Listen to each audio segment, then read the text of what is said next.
मेरी फसल मेरा ब्यूरो योजना के तहत मंडी में अपनी फसल बेचने के लिए किसानों का रजिस्ट्रेशन जरूरी है। यदि कोई किसान रजिस्टर्ड नहीं है तो वह अपनी फसल केवल प्राइवेट खरीदारों को ही बेच सकता है। मंडी सचिव श्रीमती ज्योति ने बताया कि 1 अप्रैल से गेहूं की खरीदारी शुरू हो चुकी है। शुरुआत में कुछ ही किसान गेहूं लेकर मंडी पहुंचे हैं, लेकिन जल्द ही आवक बढ़ने की उम्मीद है। जैसे ही कोई किसान अपनी फसल लेकर आता है, उसकी खरीदारी प्रक्रिया तुरंत शुरू कर दी जाती है। साथ ही मंडी में किसानों के लिए सभी आवश्यक सुविधाएं जैसे बिजली, पानी और शौचालय पूरी तरह से उपलब्ध है। मंडी में पहुंचे कुछ किसानों ने बताया कि वे अपनी फसल लेकर आए हैं और देख रहे हैं कि खरीदारी प्रक्रिया कैसे चल रही है। वहीं मंडी के आड़ती संजय वर्मा ने कहा कि 1 अप्रैल से गेहूं की खरीदारी शुरू हो गई है, लेकिन अब तक कम मात्रा में ही गेहूं मंडी में पहुंचा है। उन्होंने भरोसा जताया है कि जल्द ही अच्छी क्वालिटी का गेहूं मंडी में आएगा और खरीदारी प्रक्रिया में तेजी आएगी। देखिए जी, विधिवत रूप से जो सरकार के आदेश हैं, 1 तारीख से 1 अप्रैल से सरकारी खरीद शुरू हो चुकी है, परंतु अभी कुछ नमी है। खेतों में जो गेहूं कट रहा है उसके अंदर कुछ नमी है।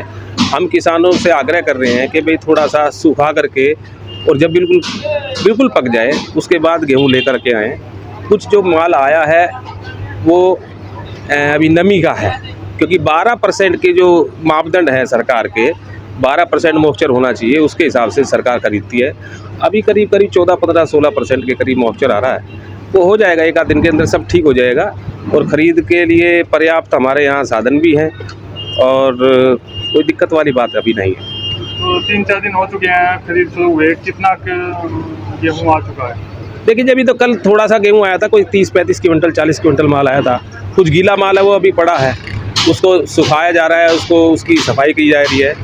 तो उम्मीद है कि आज से कुछ कंबाइनें चल जाएंगी हमारे इलाके में और 1-2 दिन के अंदर जो है वक्त की अच्छी खासी आमदनी यहाँ हो जाएगी। हाँ जी, यहाँ पर पहुँचे हैं, आप क्या कुछ सुविधाएं देख रहे हैं? कैसे क्या ठीक है, गेट पे पीने का पानी है भाई, और तय बात पता लगेगा। पहला दिन आए हैं।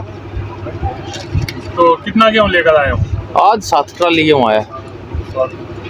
तो क्या लग रहा है कीमत जो सरकार ने तय की है कई बार कम मिलती है उससे?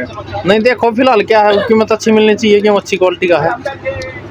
हाँ जी, तो यहाँ पर आप गेहूँ लेके पहुँचे हैं तो खरीदारी सही चल रही है? क्या कहा आड़तियों ने? नहीं, ये कहा कि गेहूँ तो एमपी में फैल करते हैं, बड़ा मोटा नमी का हिसाब सा है।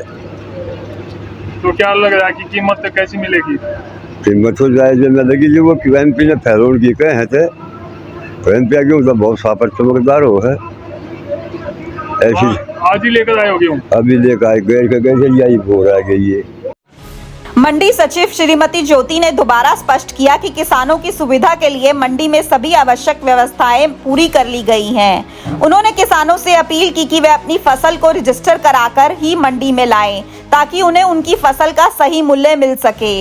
अब बस इंतजार है कि किसान अपनी फसल लेकर मंडी पहुंचे और खरीदारी का सिलसिला पूरी गति से शुरू हो सके। खरीदारी को लेकर हमारी मंडी में बिजली, पानी, शौचालय आदि की सारी व्यवस्थाएं पूर्ण कर ली गई हैं और हमारी मंडी अनाज मंडी सोनीपत में 1/4/2025 से सरकारी खरीद आरंभ हो चुकी है, जिसमें HWC और हैफेड खरीदेंगे और हमारे कई सब यार्ड और एक सब यार्ड है मुरथल और परचेज सेंटर्स है नारा, मोहाना, हुलेड़ी, जिनमें पूरी हरी तरीके से तैयारी कर ली गई है। बिजली की व्यवस्था, पानी की, सब जगह की व्यवस्था कर ली गई है। हम किसानों से अपील करेंगे कि वो अपनी जो फसल है वो सुखा के लेकर आए मंडी में, जिससे उनके आते ही किसी तरह की मॉइस्चर कम से कम मिले और जिससे उनके आते ही खरीद हो जाए उनकी फसलों की। झाड़ना, सफाई वगैरह करा के भी वो मंडी में लेकर आए। जो रजिस्टर्ड नहीं हुए हैं उनके लिए क्या प्रावधान है? जो रजिस्टर्ड किसान नहीं है उनके ई-नेम में हमें व्यवस्था है, वो अपनी प्राइवेट में खरीद बेच सकते हैं गेहूँ। अपने शहर की हर ताज़ा खबर के लिए हमारे चैनल SNA न्यूज़ को सब्सक्राइब करें, लाइक करें, कमेंट करें व शेयर करें। बेल आइकन दबाना ना भूलें। हमारे अन्य सोशल मीडिया प्लेटफॉर्म्स पर भी हमें फॉलो करें।